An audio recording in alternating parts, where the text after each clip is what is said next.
Exercise 5C से question number 4 को solve करेंगे। क्या कह रहे हैं क्वेश्चन में, the sum of first n terms of an AP is 3n square plus 6n, find the nth term and the 15th term of the AP.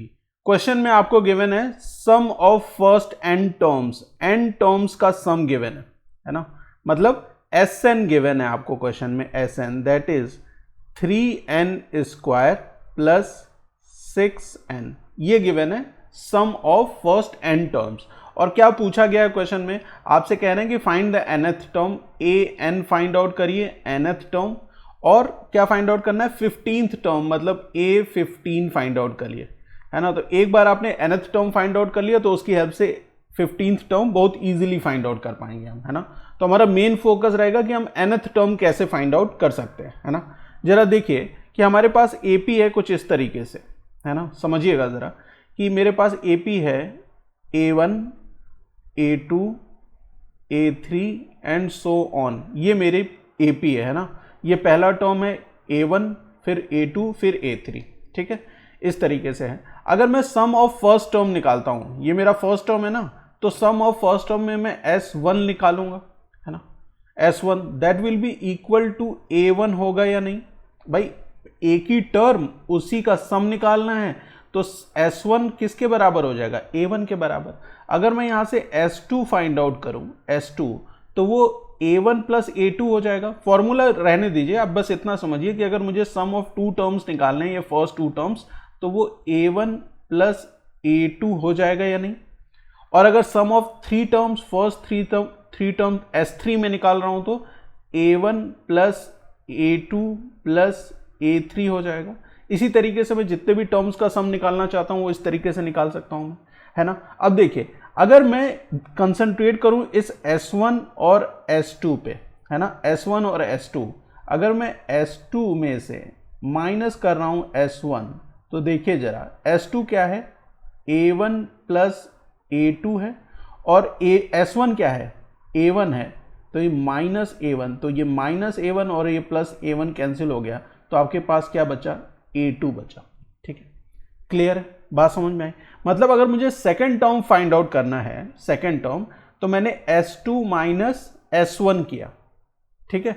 इसी तरीके से अगर आपको थर्ड टर्म फाइंड आउट करना है A3, तो आप क्या करेंगे, S3 माइनस S2 करेंगे, और इसे अगर आप जर्नलाइज कर लें, तो अगर आपको nth टर्म फाइंड आउट करना है तो आप Sn माइनस Sn माइनस 1 करेंगे, ठीक है। तो ये याद रखिएगा, इसका एक्सप्लेनेशन भी मैंने दे दिया कि अगर आप nth टर्म फाइंड आउट कर रहे हैं with the help of sum of terms, sum of n terms, तो आपके पास कौन कौन के से सम होने चाहिए, Sn sum of n terms और sum of n minus 1 term होना चाहिए। क्वेश्चन में आपको sum of n terms given है, sum of n minus 1 term find out कर सकते हैं। n की जगह पे आप क्या ले लीजिए, n माइनस 1 ले लीजिए, तो ये Sn minus 1 will be equal to 3n minus 1 square plus 6n minus 1।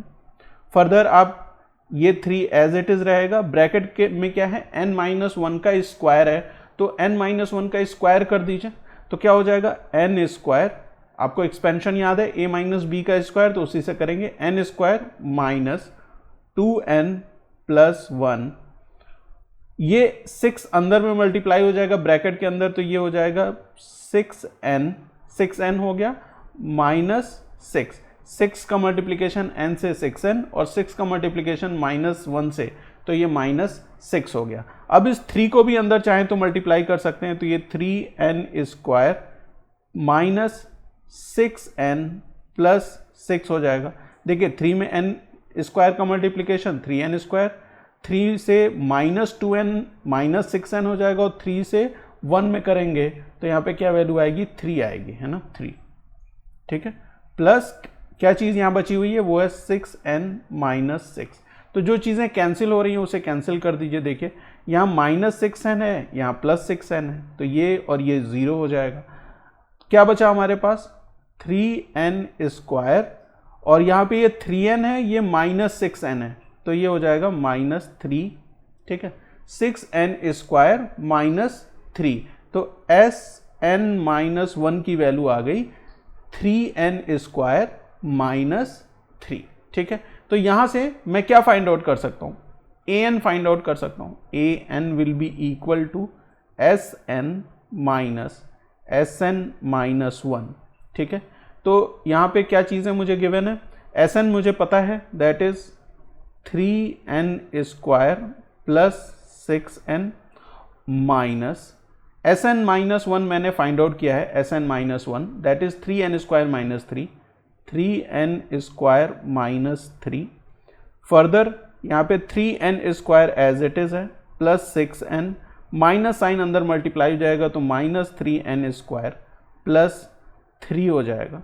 तो ये और ये टर्म तो कैंसिल हो गया, पॉजिटिव नेगेटिव सेम टर्म है। यहाँ 6n प्लस 3, an की क्या वैल्यू आ गई है, an जो nth टर्म आपको फाइंड आउट करना था वो आपने फाइंड आउट कर लिया, वो क्या है 6n प्लस 1 है। कोई कंफ्यूजन यहाँ पे, किसी को कोई कंफ्यूजन कि nth टर्म कैसे आया? nth टर्म के लिए मैंने आपको यहाँ पे बताया कि आपको जैसे थर्ड टर्म फाइंड आउट करना है तो S3 माइनस S2 करेंगे, इसी तरीके से जर्नलाइज कर दिया तो nth टर्म फाइंड आउट करना है तो Sn माइनस -1, Sn गिवन है n माइनस 1, Sn माइनस 1 मैंने फाइंड आउट कर लिया with the help of this Sn, n की जगह पे n माइनस 1 ले लिया और उसके बाद इसको सब्सट्रैक्ट करके an की वैल्यू फाइंड आउट कर ली। तो यहाँ तक तो कोई कंफ्यूजन नहीं होगा, an आपने फाइंड आउट कर लिया। अब आपको फाइंड आउट करना है A15, है ना, A15 फाइंड आउट करना है, A15 है ना। तो an क्या है, 6n प्लस 3 है, 6n प्लस 3। देखिए an is equal to 6n plus 3, तो A15 में n की वैल्यू क्या हो जाएगी, 15 हो जाएगी। तो A15 is equal to 6 into 15 plus 3, 15 into 6 that is 90, 90 plus 3 that is equal to 93। तो A53 जो 53 फाइंड आउट करना था,